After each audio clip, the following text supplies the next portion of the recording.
अस्सलाम वालेकुम फ्रेंड्स, मैं हूं अजमल और आप देख रहे हैं मेरा यूट्यूब चैनल। और वीडियो अच्छी लगे तो लाइक कीजिएगा, शेयर कीजिएगा, सब्सक्राइब कीजिएगा।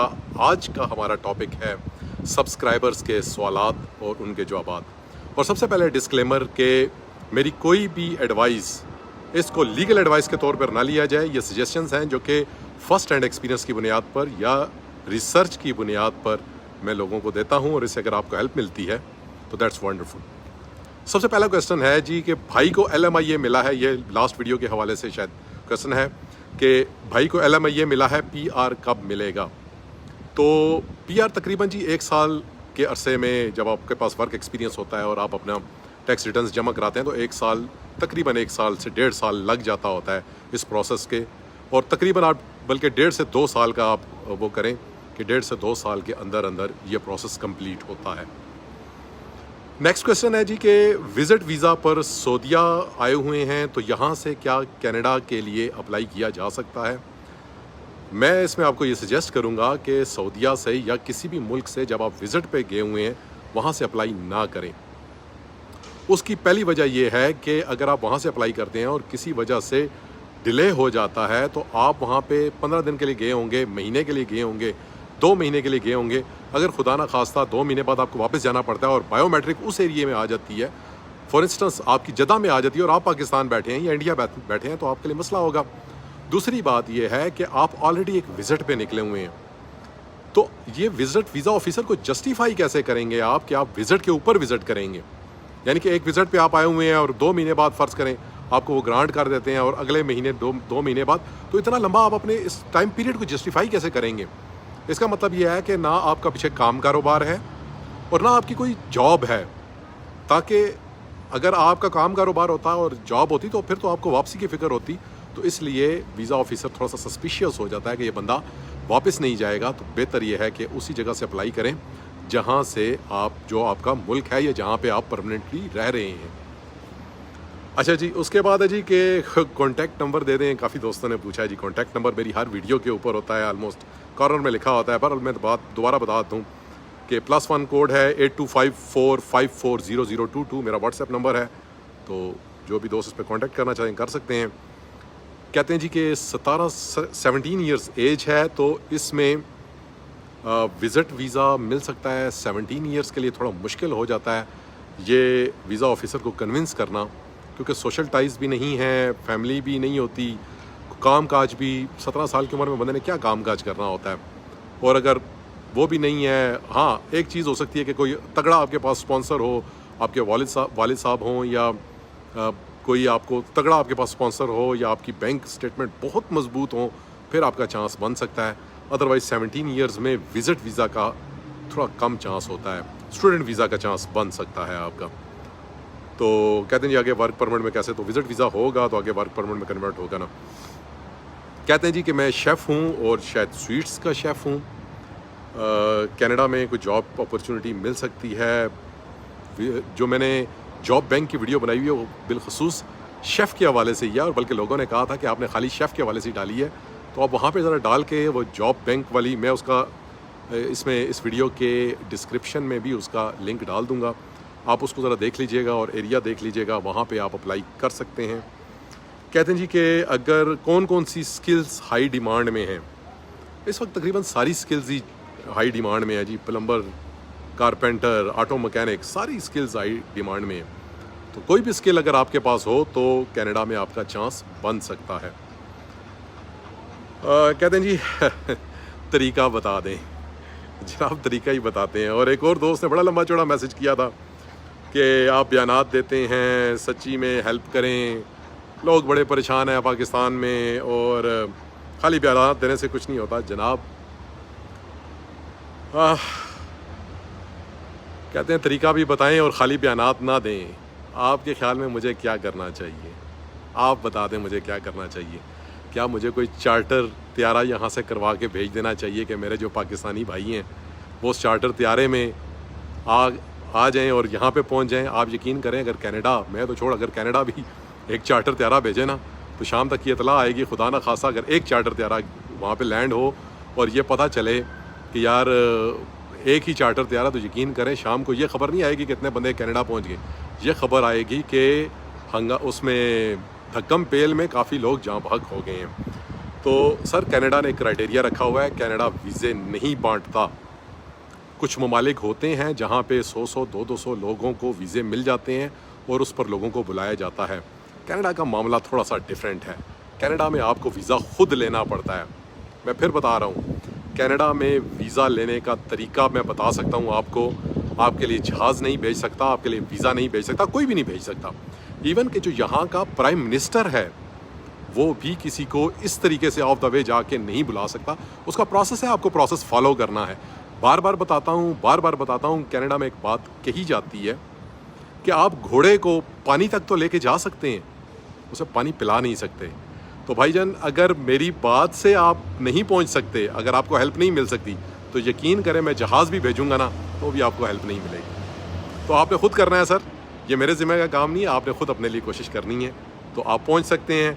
दूसरों पर रहेंगे, किसी पर भी रहेंगे कि वो कोई टिकट भेजेगा, वो कोई वीज़ा भेजेगा, सुबह उठेंगे तो पासपोर्ट पे स्टैंपें लगी होंगी, ऐसा कुछ नहीं होने वाला सर।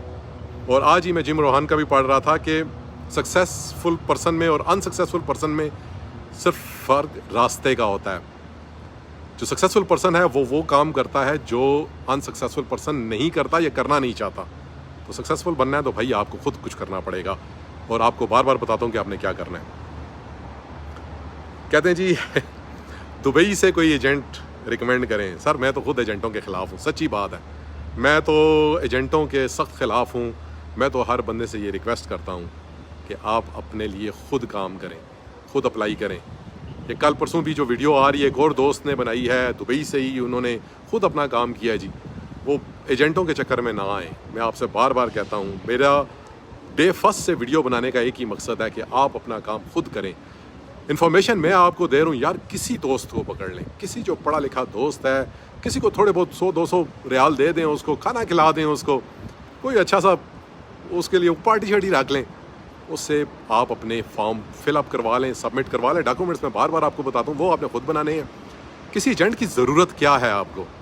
जब एजेंटों पे ही करना है तो एजेंट मैं तो आपको रिकमेंड नहीं करता जी, माजरत। अच्छा जी, कहते नहीं कोई गोरे का नंबर या ईमेल दे दें जो जनाब जब आप आएंगे तो मिल लीजिएगा गोरों के नंबर। यहाँ पे गोरे ही गोरे हैं सारे जी।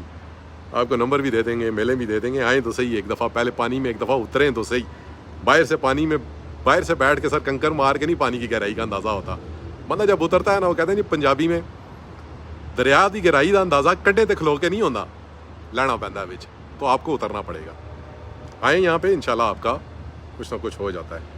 ट्रक लाइसेंस कितने पैसे? तकरीबन जनाब 10,000 कैनेडियन डॉलर्स लग जाते हैं जी। आप ये जहन में रख के आएँ, अगर आपने ट्रक का लाइसेंस के लिए करना है तो 10,000 कैनेडियन डॉलर आप जहन में रखें कि इतनी उसकी फ़ी है। क्लासेस वगैरह और सारा मिला के 10,000 कैनेडियन डॉलर्स लग जाते हैं। भाई ने कहा जी कि कतर से मैंने वीज़ा अप्लाई करना है, कतर से कितने पैसे लगेंगे?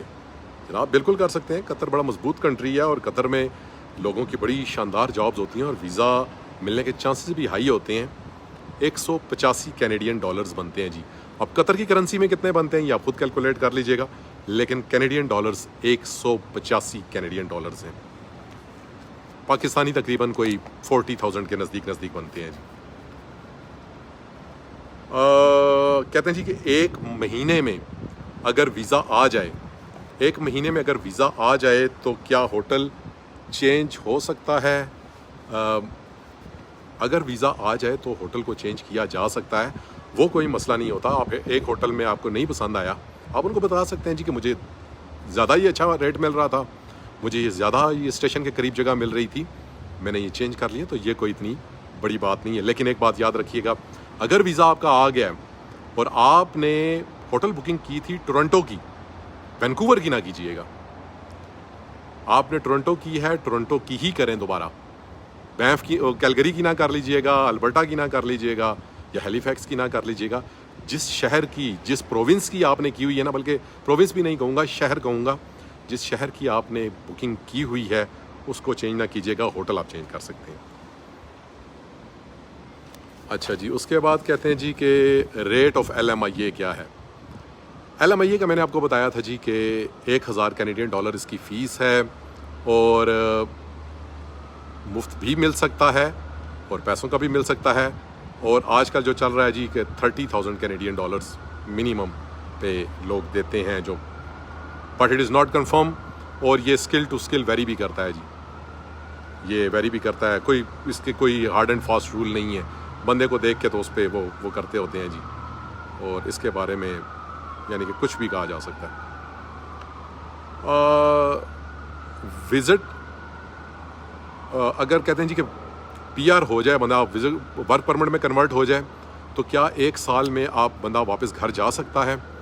जनाब, अगर आपका वर्क वीज़ा में कन्वर्ट हो गया ना, तो वर्क वीज़ा में कोई इशू नहीं होता। आप 1 साल में 1 दफ़ा भी जा सकते हैं, आप 2 दफ़ा भी जा सकते हैं, कोई मसला नहीं है। यानी कि वो एम्प्लॉयर की बात है, अगर आपको छुट्टी देता है आप 2 दफ़ा भी जा सकते हैं। वो सिर्फ प्रॉब्लम होता है असाइलम पे। असाइलम के केसेस में चूँकि फिर वो बाइंडिंग आ जाती है कि यार मुझे जब ये कहा जाता है कि मेरी जान को ख़तरा है, असाइलम में फिर वो वापसी का इशू होता है। वर्क परमिट पे इशू नहीं होता और एक्सप्रेस एंट्री का भी इशू नहीं होता वापस जाने का, और स्टूडेंट वीज़ा पे भी वापस जाने का इशू नहीं होता। असाइलम पे चुका आपने कहा होता है, आपने एक थ्रेट डिक्लेयर किया होता है, उसमें इशू बन सकता है और बनता होता है उसमें। कहते हैं जी कि पेरेंट्स को आप वर्क परमिट में कन्वर्ट कर सकते हैं या नहीं। अब ये बात बड़ी गहरी है जी, इसकी कोई थोड़ी मुझे समझ भी नहीं आई कि उन्होंने अपने पेरेंट्स का कहा है या उन्होंने अपना कहा है। शायद उनका अपना बच्चा है कोई यहाँ पे, तो वो एज ए पेरेंट कर रहे हैं। डिपेंड करता है जी, अगर आपकी स्किल मैच करती है और आप काम कर सकते हैं और आप अपने एम्प्लॉयर को कन्विंस कर सकते हैं, तो आपका हो सकता है कन्वर्ट हो सकता है, कोई इतना बड़ा मसला नहीं है। लेकिन शर्त यह है कि एज 70-80 ईयर्स ना हो, क्योंकि 70-80 ईयर्स में 65 से ऊपर ये बंदे को एक किस्म का एल्डरली पेशेंट कंसिडर करते हैं। 65 एंड अबव, वो यहाँ पे तो पेंशन स्टार्ट हो जाती है, तो 65 से ऊपर है तो फिर मुश्किल हो जाएगा। उसे कम है, अगर 40, 45, 50 के राउंड अबाउट हैं तो वो तो फिर हो सकता है। भाई साहब ने बड़ा दुखी दिल के साथ लगता है मैसेज किया है, कहते कनाडा में जॉब नहीं है, कैनेडियन सिटीज़न हूँ, पाकिस्तान में आ गया हूँ, वहाँ पे डॉक्टर्स और इंजीनियर्स ने पकोड़े लगाए हुए हैं और पकोड़े बेच रहे हैं और मैं पाकिस्तान में हूँ, बड़ा खुश हूँ। सर आप कैनेडियन सिटीज़न है ना आपके पास बड़ी चॉइसेस हैं। तो मैंने अभी तक वैसे देखा नहीं है किसी डॉक्टर ने या इंजीनियर ने पकोड़े लगाए हों। हाँ, ये मैंने देखा है कि डॉक्टर्स और इंजीनियर्स सम टाइम अपना प्रोफेशन चेंज कर लेते हैं जी, क्योंकि टू बी वेरी ऑनेस्ट, यहाँ पे जब वो आते हैं तो वो एग्ज़ाम में शायद फंस जाते हैं, मामलात हो जाते हैं। मेरी एक जानने वाली हैं, वो आइल्स में स्ट्रगल कर रही हैं, हालांकि वो तुर्की में थी और वहाँ पे डॉक्टर थी, लेकिन उनका आइल्स का वो बैंड का इशू है। उसके बाद उनकी रिक्वायरमेंट्स है, वो कॉलेज में या उनका जो एग्ज़ाम की रिक्वायरमेंट्स है शायद उसको मीट नहीं कर पाते, तो इस वजह से फिर वो अदरवाइज सर अगर डॉक्टर है और उसने यहाँ पे इसके यहाँ के सिस्टम को चैलेंज करके वो डॉक्टरी उसने ले लिया है, यानी कि वो कैनेडियन डॉक्टर है, सर मैं नहीं मानता। फिर अगर वो पाकिस्तानी डॉक्टर है या कोई और किसी मुल्क का डॉक्टर है, हाँ मैंने ये देखा है कि एक अफ़गानी डॉक्टर आए थे, वो डेंटल डॉक्टर हैं और मेरी उनसे बात हुई, उन्होंने कहा जी मैं अपना प्रोफेशन चेंज करूँगा। तो मेरी उनसे बात हुई, मैंने कहा जी आप अपना प्रोफेशन क्यों चेंज करना चाह रहे हैं, आप डेंटल डॉक्टर हैं, डेंटिस्ट तो बहुत अच्छे पैसे कमाते हैं यहाँ पे। तो उन्होंने कहा जी कि रास्ता बहुत मुश्किल है।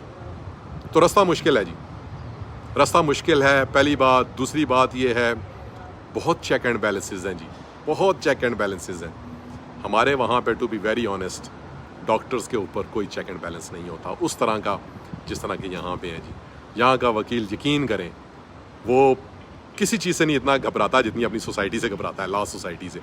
यहाँ का डॉक्टर जो है वो भी वो बड़ी, यानी कि आप कभी सिटी ऑफ कैलगरी में देखें किसी भी डॉक्टर को, हर डॉक्टर का पूरा प्रोफाइल है जनाब। अगर किसी डॉक्टर पे कोई केस हुआ है वो भी उसका पूरी डिटेल्स आती हैं, सस्पेंड हो जाते हैं यहाँ पे लाइसेंस। अगर खुदा न खास्ता कोई भी मिसकंडक्ट पाया जाए तो डॉक्टर का लाइसेंस सस्पेंड हो जाता है। पाकिस्तान में मेरा नहीं ख्याल मैंने कभी सुना हो कि किसी डॉक्टर का लाइसेंस, बहुत रेयर शायद कोई हुआ हो, मेरे नॉलेज में नहीं है, लेकिन कभी नहीं सुना। यहाँ पर तो स्टेक पे होते हैं जी लाइसेंस डॉक्टर्स के, बाकी भी यकीनन लॉयर्स के भी इवन, और बड़े मुश्किल से डॉक्टर बनते हैं जी, बहुत मुश्किल है, बहुत कम्पेटिटिव है यहाँ पे, बहुत कम्पेटिटिव है। डॉक्टर भी, लॉयर भी, इंजीनियर भी, एग्ज़ाम आसान नहीं है जी। अच्छा जी, कहते हैं जी कि एम्बुलेंस गुजर रही है, मैं कहा एम्बुलेंस गुजर जाए। कभी कभार यहाँ पे भी एम्बुलेंस की आवाज़ सुनाई देती है जी। यूँ मैं डाउनटाउन में हूँ इस टाइम। कहते हैं जी कंपनी का स्पॉन्सर कैसे करेगी। अब ये इसको क्वेश्चन को थोड़ा सा अगर एक्सप्लेन कर दे तो ज़्यादा बेहतर होता कि कंपनी क्या उनकी कोई वो कैनेडियन कंपनी है और वहाँ पे कहीं और ऑपरेट कर रही है किसी गल्फ़ कंट्री में, क्योंकि उन्होंने अपना कुछ भी नहीं लिखा कि, तो वो तो आपको कर सकते हैं कि अगर आप उनको एप्लीकेशन वगैरह दें कि जी मैं उधर मूव होना चाहता हूँ, और आप कर सकते हैं।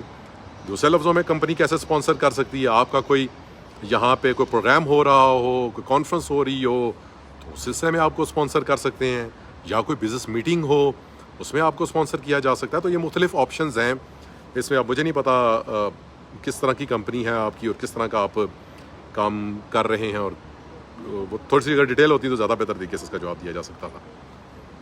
अच्छा जी, वीज़ा पे आके सेटलमेंट कर सकते हैं जी। वीज़ा पे आके सेटलमेंट हो रहे हैं जी सारे वीज़ा पे आके वर्क परमिट में कन्वर्ट हो जाता है, वर्क करते हैं लोग। वीज़ा पे आके ही तो स्टूडेंट की ऑप्शन है, और स्टार्टअप वगैरह के भी अपना वो फाउंडेशन सेट कर लेते हैं। उसके अलावा कहते हैं जी 7 साल पुरानी हिस्ट्री है, 7 साल पुरानी ट्रैवल हिस्ट्री है, मेंशन करनी चाहिए। 7 साल मेरे ख्याल में थोड़ी पुरानी हो जाती है। अगर विदिन 5 ईयर हो तो वो एप्लीकेबल होती है, क्योंकि 7 साल पहले अगर आप कहीं शेंजन में गए हैं या अमेरिका भी गए हैं तो 7 सालों से अगर नहीं गए तो वो जस्टिफाइड नहीं है। वो तो ये मांगते हैं ना कि यार पिछले 2, 4, 5 सालों में आप क्या गए हैं या नहीं गए। आप इस्टेब्लिश करते हैं अपने आप को कि आप टूरिस्ट हैं या नहीं। अच्छा जी, तो बेहतर ये है कि पहले कोई एक आध विज़िट किसी और जगह कर लें तो फिर ये कर लें। उसके बाद क्वेश्चन है जी कि यूएसए का वीज़ा था, अप्लाई किया, यूएसए का इनका वीज़ा था और साथ ही इन्होंने महल में कनाडा का अप्लाई कर दिया और कनाडा का रिजेक्ट हो गया। आप कहते हैं जी यूएस ट्रैवल करके आ गया हूँ तो क्या यूएस का दोबारा कनाडा का दोबारा अप्लाई करना चाहिए। अच्छा जी, अगर यूएस का ट्रैवल आप करके आ गए हैं ना तो मेरी आपसे गुजारिश है कि थोड़ा अपने आप को मजबूत कर लें, थोड़ा सा और अपनी, अगर वो स्टेटमेंट मांगते हैं, इन्होंने ये भी लिखा है कि जी वो मैंने एप्लीकेशन खोली है तो उसमें जो बैंक स्टेटमेंट और वो रिक्वायरमेंट्स नहीं हैं एनओसी वगैरह की, अगर तो ऑप्शन ही नहीं है तो फिर तो बात ही ख़त्म। अगर तो वो कैन प्लस में आपको ले रहे हैं फिर तो मसला ही कोई नहीं है, फिर तो आप कर सकते हैं। और अगर वो आपको ऑप्शंस वो कह रहे हैं कि अपनी बैंक स्टेटमेंट, तो फिर बैंक स्टेटमेंट ज़रा अच्छी वाली डालनी है, ज़रा तगड़ी वाली डालनी है। अगर सेम आपने बैंक स्टेटमेंट जो आपने अमेरिका जाने से पहले डाली थी या उससे कमज़ोर बैंक स्टेटमेंट आपने डाली तो रिज़ल्ट हो सकता है फिर वैसा ही हो। तो बेहतर यह है कि अपने आप को थोड़ा सा अपग्रेड करके डालें। ऑनलाइन बैंक स्टेटमेंट को वेरीफाइबल कोड है तो ये ओके है। बेहतर ये होता है जी कि अपने बैंक से 1 मिनट लगता है या आधा घंटा लग जाएगा, रिस्क ना लें। बेहतर ये होता है कि अपने बैंक से स्टैंप वगैरह करवा लें। और आखिरी क्वेश्चन है जी कि कहते हैं जी कि कनाडा में मिलियनेयर कैसे बना जा सकता है। देखें जी, मिलियनेयर जो है ना, ये एक एटीट्यूड का नाम है, ये दिमाग का नाम है।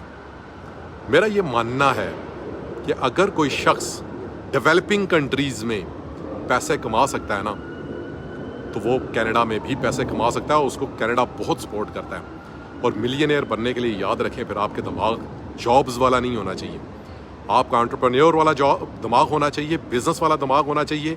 और अगर आपका बिज़नेस वाला दिमाग है तो याद रखें इलान मस्क की स्टडीज़ कनाडा से हुई थी इनिशियल। इलान मस्क जो है वो कनाडा से गया हुआ है, और कनाडा और अमेरिका ये तो इसको तो लैंड ऑफ अपॉर्चुनिटीज़ कहा जाता है जी। यहाँ पे आके अगर आपका बिज़नेस माइंड है और आप बिज़नेस माइंडेड हैं तो उन लोगों को भी देखा है यहाँ पे ग्रो करते और बहुत बहुत ज़्यादा ग्रो करते हुए जिनका आप तसव्वुर भी नहीं कर सकते।